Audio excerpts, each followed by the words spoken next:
And so for the fourth quarter fiscal accountability report, it really kind of repeats a lot of the same information the auditor just covered. But let me just highlight some of the different information that I'm showing here. For example, they mentioned about the July 6th date that the state passed their budget.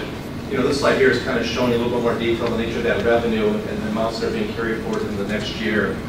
And you'll notice that they mentioned $6.6 million. We're looking at it more in terms of $4.8 million, what's really going to be available for us for next year because of the MAP grant, that $1 million related for the students, and these other amounts for restricted purposes that will stay within their programs. But essentially the same story. We know that we could not record the $6.6 million for last year's FY17 financial statements. And then also, this is just expressing the same information they showed you earlier in a slightly different way. You know, revenues were a little bit off of what we had budgeted, but because the state payments didn't come through for the second semester, but the expenses were also controlled relative to the budget. And then in terms of the operating revenues, they mentioned this story already. You know, the credit hours down, but property taxes, you know, essentially flat, and the other revenues essentially flat relative to the prior years and relative to the budget. But when you look at the data in terms of how we spend the money, just as Rich was saying, you can see across the line by category, the college did a great job of controlling both salary and non-salary related expenses relative to budget.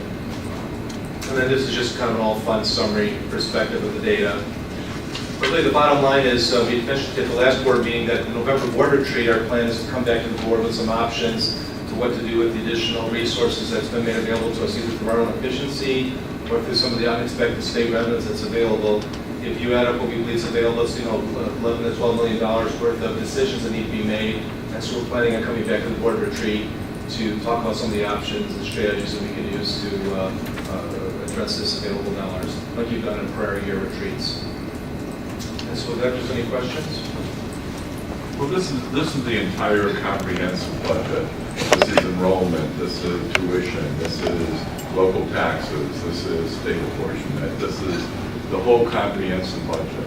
And, you know, what we heard from the auditors was 1.2% decrease in expenditures over last year.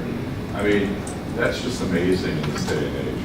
I mean, thank you. I mean, that's what we expect, but thank you.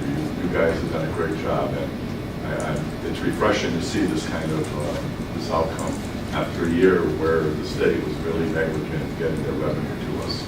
As the new president mentioned too, at the kickoff of this academic year, he thanked the whole college for their cost consciousness. And as he meets with the administrative team, he kind of keeps reminding us, even though we're in a good situation right now, we're not going to change our conservative controlling posture. We're going to manage ourselves carefully going forward because there's still uncertainty with the state. We don't know what's going to happen. Yes. So it's still to be careful. Absolutely. Thank you. Thank you, Dr. Hayden. Any other comments, questions?